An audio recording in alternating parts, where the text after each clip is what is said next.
The confusion and questions surrounding the state budget for next year seem to be growing, and in a very real sense, 24-Hour News 8 political reporter Rick Alvin tells us time is running out. Rick joins us now with the latest. Yeah, Brian, the confusion comes from those competing plans to balance the budget by nothing.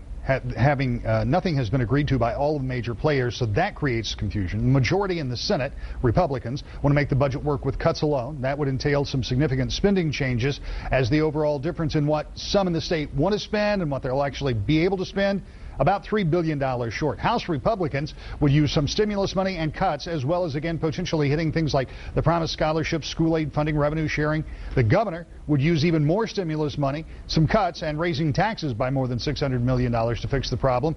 A plan that Speaker Andy Dillon, a fellow Democrat, said in a release last week had no chance of passing. And that brings us to the House Democrats. They have yet to publicly unveil their plan. They're expected to do so this week, perhaps as soon as tomorrow. Speaker Dillon told me last week he thought the final budget would be a mix of cuts and revenues, though it is unclear if his plan will actually include tax increases or not.